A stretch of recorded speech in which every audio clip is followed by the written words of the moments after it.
Welcome to MacroEdtech online educational services. We are providing comprehensive course on Ugc-Net 2025, code number 17, that is management. Today is day number 3.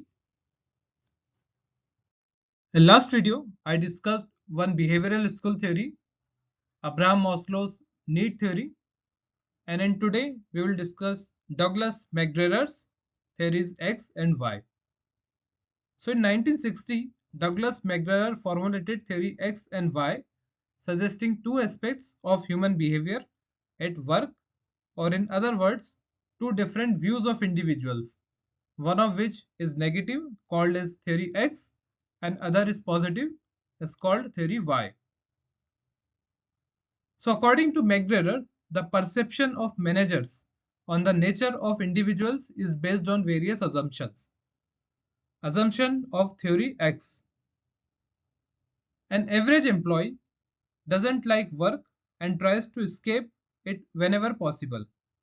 Since the employee does not want to work, he must be persuaded, compelled, or warned with punishment so as to achieve organizational goals.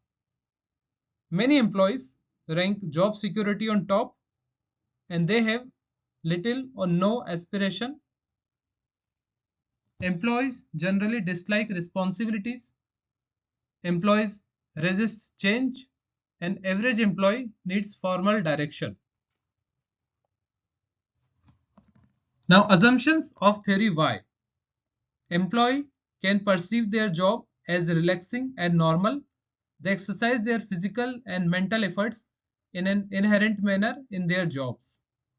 Employees may not require only threat, external control, and coercion to work, but they can use self-direction and self-control if they are dedicated and sincere to achieve the organizational objectives. If the job is rewarding and satisfying, then it will result in employees' loyalty and commitment to organization. An average employee can learn to admit and recognize the responsibility. In fact, he can even learn to obtain responsibility. The employees have skills and capabilities. Their logical capabilities should be fully utilized. In other words, the creativity, resourcefulness, and innovative potentiality of employees can be utilized to solve organizational problems.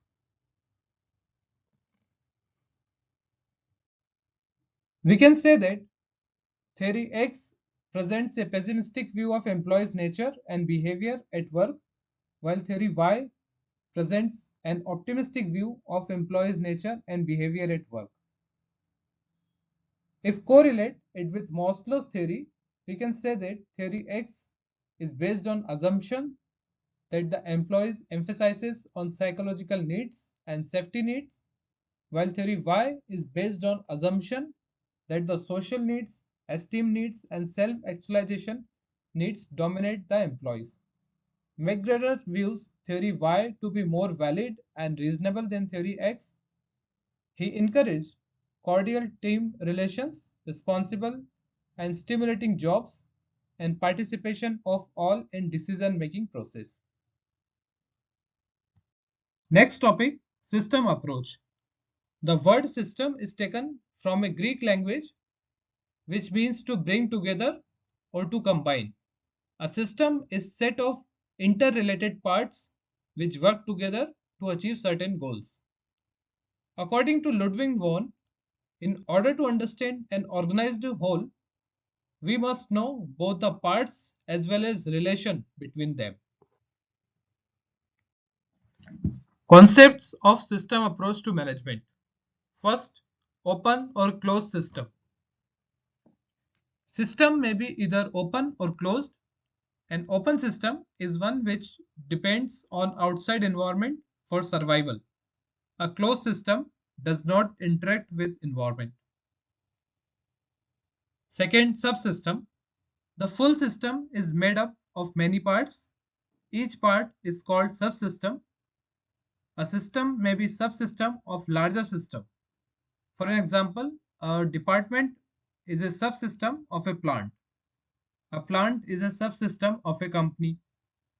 Third, synergy.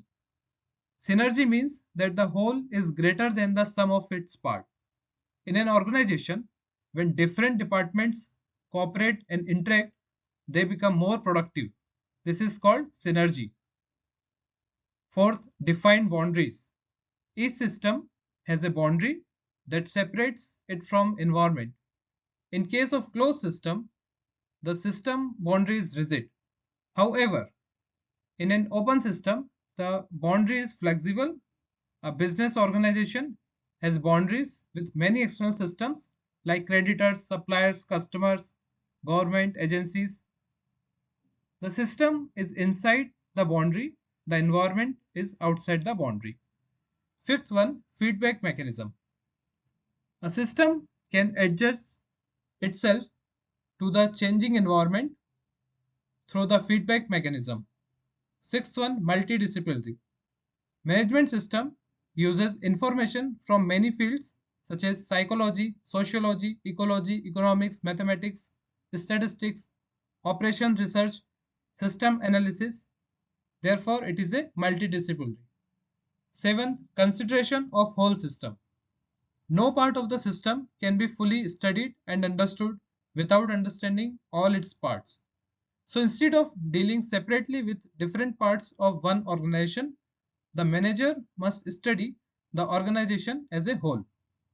8th, input-output system. A business organization is an input-output system. Inputs consist of human, physical, and financial resources obtained from environment. These resources are converted into outputs of products and services. Contingency School of Management can be summarized as it all depends approach. The appropriate management actions and approaches depend on situation. Managers with a contingency view use a flexible approach, draw on a variety of theories and experiences, and evaluate many options as they solve problems. Contingency management recognizes that there is no one best way to manage. In the contingency perspective, managers are faced with the task of determining which managerial approach is likely to be most effective in a given situation. For example, the approach used to manage a group of teenagers working in a fast food restaurant would be very different from the approach used to manage a medical research team trying to find out cure of diseases. Contingency thinking avoids the classical one best way arguments and recognize the need to understand situational differences and respond appropriately to them. It doesn't apply certain management principles to any situation. Contingency theory is a recognition of the extreme importance of individual manager performance in any given situation. The contingency approach is highly dependent on experience and judgment of manager in a given organizational environment. So that's it for today. Initially, we are providing some short videos. After some time, we will make some long videos, which will be definitely very interactive, and we will solve more questions and cover more topics. So thank you very much. Please subscribe our channel for daily updates.